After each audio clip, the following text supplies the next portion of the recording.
intimidates a guy by punching all of the furniture in his office.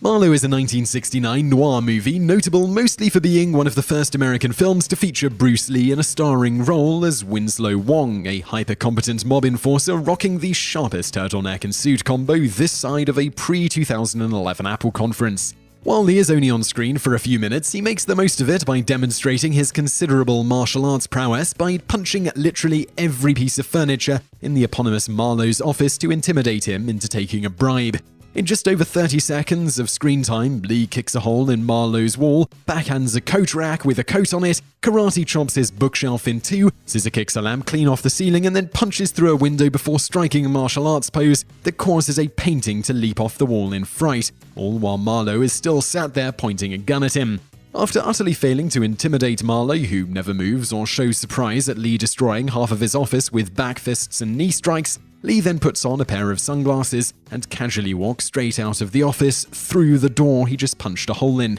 If you think a tubby man pushing 40 not being scared of a mob enforcer who just demonstrated the ability to best a coat rack in one-on-one combat is unrealistic, just remember that later in that same movie, Bruce Lee, number 9, is tricked into flying kicking his way out of a 5-story building when someone calls him gay.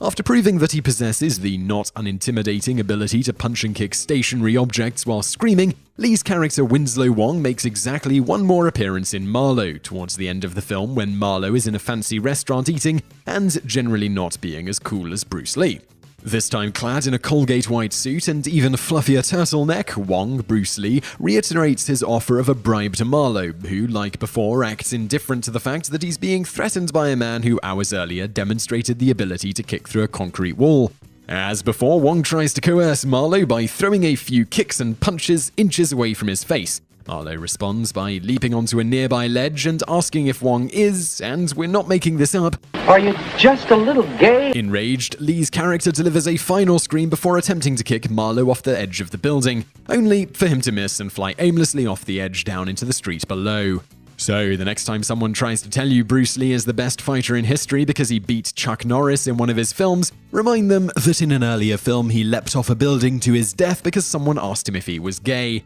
Speaking of fighting another famous martial artist, who remembers the time that, number 8, Bruce Lee killed Jackie Chan in a less than 4-second fight scene? For anyone who doesn't know, Jackie Chan got his start in film as a stuntman. One of Chan's earliest roles was that of a random thug in Enter the Dragon who attacks Bruce Lee when he isn't wearing a shirt, noted by movie buffs as the number 1 cause of broken henchman pelvises in the early 70s. Unlike most of Lee's enemies who are dispatched with crippling but otherwise non-fatal punches to the Swede, Chan's character is elbowed in the gut before having his neck unceremoniously snapped like a dry and possibly malnourished twig. This all happens off-screen while the camera zooms in on Lee's face doing this. But hey, it's not like Lee's foray into television and film was any less demeaning. We mean, how else would you explain him? Number 7, constantly punching police officers in The Green Hornet. The Green Hornet was a TV show from the late 60s in which Bruce Lee played Kato, the ever-reliable and vastly more skilled and charismatic sidekick to the eponymous Green Hornet, an overweight guy in a fedora and domino mask. Fun fact, in Hong Kong, the Green Hornet show was colloquially known by the locals as the Kato show because people couldn't believe the Green Hornet was the leader of the two when he didn't really ever do anything in the fight scenes. While the Green Hornet and Kato are ostensibly considered to be heroes, the duo pretend to be villains to better infiltrate the criminal underworld and protect their secret identities, or at the least, we think they pretend, because Kato punches a lot of police officers during the show's 26-episode run. On one occasion, Kato runs out of a building screaming like a maniac and violently punches a police officer who isn't looking at him in the groin, before following up with a vicious 3-hit combo, and on another he kicks an officer in the face before knocking him out with a leaping elbow drop to the noggin, both of which seem sort of unnecessary when other episodes show that Kato had access to special throwing darts that can put people to sleep painlessly. Then again, it is kind of great that thanks to this show we have actual footage of Bruce Lee responding to the command, "Come on out with your hands up!" with The best part is, this is far from the most bafflingly dumb thing a Bruce Lee character has done, not when there's number 6, the scene in Fist of Fury with a double twirling chokeslam in it. The dojo scene from Bruce Lee's Fist of Fury, in which Lee's character beats up an entire room full of karate men with scream-assisted punches, kicks, and elbows, is rightly considered one of his best fight scenes. And while we agree that the scene is great, we do think it's weird that most people tend to focus on the part of the fight where Bruce Lee breakdances his way across the floor while slapping people in the foot with nunchucks instead of the part where this happens. If you're having trouble making out what the hell is going on here, that is Bruce Lee performing Zangief's double lariat while holding two fully grown human beings played by dummies. He's holding them by the throats moments before hurling them both a dozen feet across the room. There's no explanation for why Lee's character is able to do this, and it's promptly never mentioned again, leading us to assume that he could have ended every fight in the movie with a twirling chokeslam, but chose not to out of some bizarre sense of honor that only let him do it once just to make sure people knew.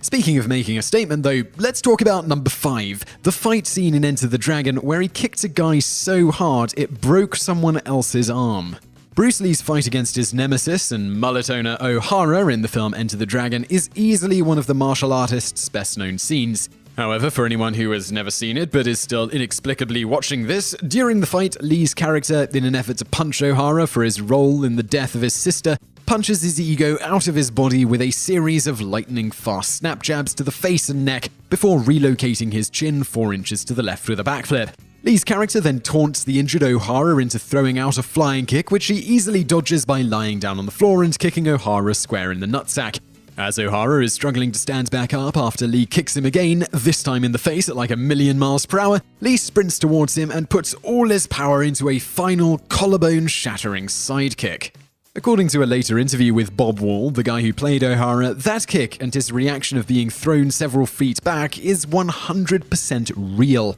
To explain, while they were filming that scene, Wall kept asking Lee to kick him as hard as he could because he wanted the fight to look real. When Lee expressed concern for Wall's safety, Wall simply reassured him by saying that he was a professional who knew how to take a hit. Lee, somewhat unconvinced, threw out a few half-assed kicks with no real power behind them, prompting Wall to flub the reaction, forcing them to shoot the scene again. After, like, the 6th time this happened, Lee became frustrated and decided to just give Wall what he wanted and kick him as hard as he could, delivering the kick seen in the film in the next take. Wall, who was totally unprepared for how hard and fast Lee could really kick when he wasn't worried about holding back, was thrown backwards with such force that one of the extras you see trying to catch him broke his arm. Number 4, Way of the Dragon finds its way. There's a lot of things we pick up in the alley scene in Way of the Dragon, in which Bruce Lee methodically takes apart an entire gang of knife-wielding thugs with a series of crushing simultaneous nunchuck hits. But today we'd like to deconstruct what is possibly the most hilariously one-sided and brutal beatdown of his career. More specifically, his fight against this guy. Now we know judging people by their appearance is mean, and to be fair, this guy does have a knife, so he could conceivably pose a threat to, like, a baby or something, but we really don't think the man wearing the tightest pants in the entire world seems like he planned on getting into a knife fight that day. If you don't think we're giving the guy enough credit, this is the face Bruce Lee is making at the exact moment the guy walks towards him with a knife. Lee's character is actually so cocksure he's going to win that as the guy saunters over intent on stabbing him, he actually puts the nunchucks he's holding behind his back. Lee's character then proceeds to use the guy's face as target practice for 4 consecutive unguarded nunchuck hits. Sure, there are people in Lee's films who get worse beatdowns, but at least they were trying to fight back. This guy just sort of falls towards Lee while unrelenting nunchuck hits rain down on the back of his head at Mach 3. But this is far from Lee's most embarrassing victory, because that honor clearly belongs to the time he,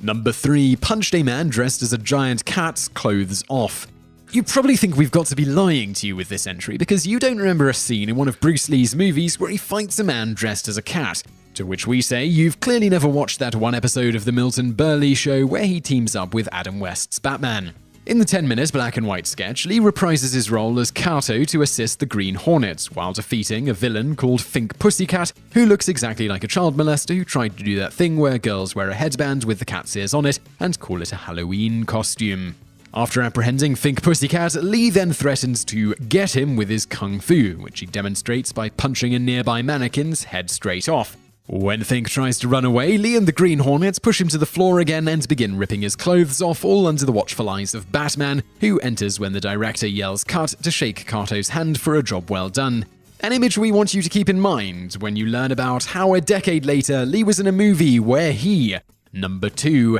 goes to town on someone's forehead with a rusty saw. The film The Big Boss, sometimes known as Fists of Fury in the West, is regarded as the film that introduced Bruce Lee to both Eastern and Western audiences. With that in mind, you'd probably think there'd be a definitive edition of it on DVD or Blu-ray somewhere, right? As it turns out though, there isn't, and even the most comprehensive versions have at least some key scenes missing, like the one where Bruce Lee does this. According to film buffs, this scene is taken from a moment that originally occurred during a fight scene where Lee fights some bad guys in an ice factory. Despite graphic stills of this scene existing to date, no known version of the film has ever surfaced still intact, leading to rumors that it was either cut from the original theatrical print by an overzealous official, or it was simply removed for being too brutal in a film where multiple people are killed with an ice pick. Our personal theory is that audiences simply found it unrealistic that someone with Bruce Lee's physique would need a saw to split someone's face in half, because in the same movie, there's a scene where,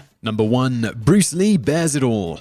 This picture crops up every now and again, and is often either dismissed as a fake or said to originate from a porno that Bruce Lee starred in while he was still a struggling actor, or something like that. The truth is that the image is real, you can't fake those abs, and was cut from a scene in The Big Boss where Lee's character visited a brothel immediately prior to fighting the final boss, and which supposedly included graphic audio of Lee and the prostitute having such vigorous intercourse that a couple in another room peep through a hole in the wall just to see what's going on. But fear not, fans of Bruce Lee's abs, because while the scene was cut from the movie and will likely never be recovered or restored, part of it still exists in its original form, some of which we're showing here. Now, we're going to be honest here, while we think the mirror fight is cool and that it undoubtedly makes Bruce Lee look like a badass, we don't think it can hold a candle to a scene which has been deleted forever because it showed that Bruce Lee was too good at sex. So I really hope you liked that video. If you did, please give us a like below. Our previous Bruce Lee lists did really well, so we made this one because we know you guys are into Bruce Lee. And over there on the right are those lists. One is the top 10 reasons that Bruce Lee may have been a superhuman, and below that the video about Bruce Lee literally punching too fast to block. So be sure to check those out, be sure to like, be sure to subscribe, and thank you for watching.